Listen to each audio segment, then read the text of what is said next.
2019 онд Монгол Улсын үндсэн хуулинд өөрчлөлт оруулаад засаглалын тэнцвэртэй байдлыг тогтооё гэдэг ийм зарчмын санал гарч ирсэн. Засаглал гэдэг маань болохоор хууль тогтоох, шүүх, гүйцэтгэх, бие бинийгээ огцруулах, бие бинийгээ байгуулах ийм байж болохгүй тусдаа хараа тус байя гэдэг.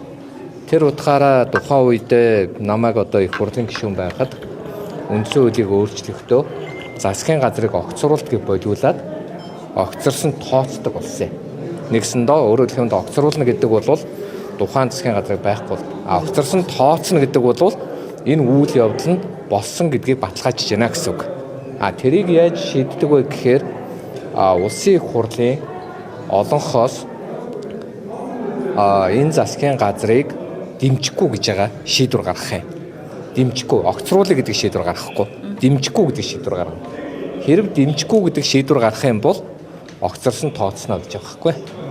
Ийм л юу гэдгийг өөрчлөлттэй. Тэгээ хоёрт нь зүгээр эндээс бас нэг юм зүйл ажиглагдж байна л да. Тэр нь юу гэх юм бол үндсэн хуулийн цэцээр маргаан үүссэн тохиолдолд энийг бол цаашаага ямар нэгэн байдлаар хууль тогтоомж болон шүүхийн шийдвэр түтгэлзээд явах хэрэгжихсгүй. Хэрвээ та бүхэн сэтгүүлч санаж байгаа бол эрүүгүйлийн 13-14-өр үндсэн хуулийн цэцээр маргаан үүссэн гээд шүүхтэр байгаа бүх шийдвэрүүдийг шүүх хурлыг зогсооцсон байгаа. Яг тэрэн шиг их хурл дээр ч гэсэн хэрвээ үндсэн хуулийн цэцээр маргаан гарах юм бол тухайн тогтоол, тухайн шийдвэрүүд түтгэлцдэг. Өчигдөр цэцтэй хуулийг авчиж одоо тэгвэл энэ хурлаж байгаа цэцнээс өгцүүлэх өнөөдрийн энэ хурлын шийдвэр явуулсан байсан. Тэгэхээр хүчингүй гэсэн үг. Тэгэхээр би та бүхэн зүгээр сэтгүүлчтэй зүгээр та бүхэн нэгэнт шинэ үндсэн хуулийнхаа үзэл баримтлалаар та нар маань ингээд мэдээллийг цаашаа олон түмэнд үнэн зөв өгөх ёстой шүү дээ.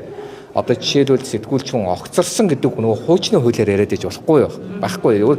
Огцорсон тооцох байгаа нь зөв үү буруу юу гэж ярих хэрэгтэй. Тэгэхээр тооцох гэхийн тулд дахиад миний яриад байгаа юм чинь нөгөө юу гэвэл дэмжсэн гэдгийг хэлэлцэх зөв үгүй юу гэдгээ ярих хэрэгтэй байхгүй. Өөрөөр хэлэх юм бол хуулиараа дэмжээгүй гэдгийг хэлэлцэнэ гэдэг ойлголт яриад шүү дээ. Дэмжээгүй гэдгийг хэлэлцэн үндсэн хуулийн дээр. Хоёрт нь дэмжээгүй гэдгийг бүгдээрээ юу гэдгийг дэмжих юм уу? Дэмжээгүй гэдгийг олонхоороо бид нар энэ засгийн газар дэмжихгүй гэх юм бол 65 суудлаараа 65 гишүүдээрээ дэмжихгүй гэх юм бол энэ засгийн газар огцорсон тооцогдлоо буюу үйл ажиллагаа цаашаа хуулийн хүрээнд хэрэгжих болцоог боллоо гэж үзэх байхгүй.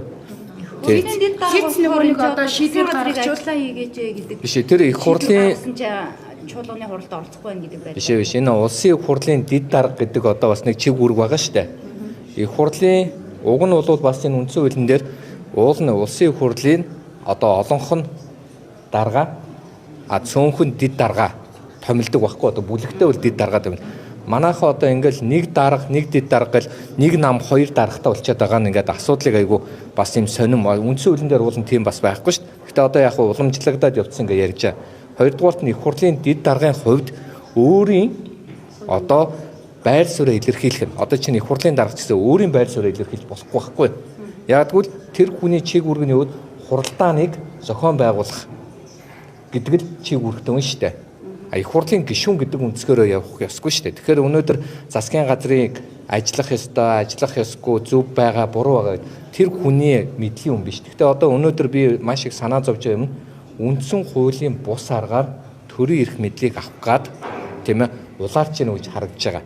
За энийг би бас ингээд зүгээр ерөнхийд нэгэнт хууль биш нэгэнт эндээс улс төрийн шинжтэй асуулт асуусан учраас миний зүгээр ойлгож байгаагаар бол энэ ардын нам нь энэ улс төрийн үндсэн хуулиар нам ерөнхий сайд огцрол нам дараагийн ерөнхий сайдыг санал болгоно гэдэг хуультай учраас намаасаа дараагийн хүнийг оруулж ирэх гээд байгаа байхгүй. Гэтэл хуулийн дээр юу байдаг вэ гэвэл хуулийн дээр байдаг үндсэн хуулийн шийдвэр гарчих юм бол тухайн гарсан тогтоол шийдвэр тухайн хугацаагаараа хүчингүй болно гэж байгаа байхгүй. Тэгээд үндсэн хууль нь шийдвэр хизээ гарах нь тодорхой хуульчлаагүй. Би дахиад жишээлсэн шүү дээ 13-14-өр хэрэг үүссэн байдаг. Одоо хүртэл шийдвэр гараагүй байгаа. Тэгэхээр нөхцөл байдал ийм байгаа тохиолдолд энэ маань өөрөө чадамжгүй дараагийн засгийн газар жишээлбэл чадамжгүй байх. Нөгөө талаасаа өнөөдрийн энэ хилцэж байгаа үйл явдал нь бас хууль зүйн үндэслэлгүй болчиход байгаа байхгүй. Тэгэхээр яг та бүхэн дахиад хэлье. Үндсэн хуулийн хүрээнд л засгийн эрх мэдлийг солих ёстой. Үндсэн хуулийн хүрээнд хоёрхан тохиолдлоор засгийн эрх мэдлийг сольдог. Нэг нь бол сонгуулиар, нөгөөх нь үндсэн хуулинд заасан хуулиар. Тэгэхээр үндсэн хуулинд заасан хууль нь юу гэж байгаа вэ гэвэл олонх нь дэмжихгүй байвал тооцоод засгийн газрын үйл ажиллагааг цааш үргэлжлүүлж болохгүй. Тооцогдож байгаа учраас ийм л явдаг л да.